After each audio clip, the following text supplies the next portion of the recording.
Decima stazione. Mani di misericordia. Gesù è spogliato delle vesti.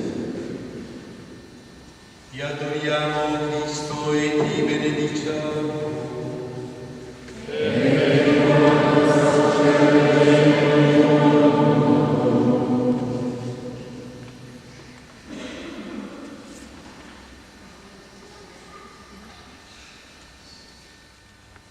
Disse Gesù: amate i vostri nemici e pregate per i vostri persecutori, perché siate figli del Padre vostro celeste, che fa sorgere il suo sole sopra i malvagi e sopra i buoni, e fa piovere sopra i giusti e sopra gli ingiusti.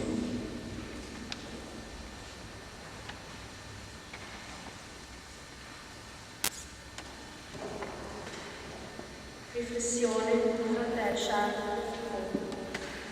Tutto ciò, mio Dio, tu l'hai sofferto per amor nostro, per farci santi, per costringerci ad amarti alla vista del tuo immenso amore.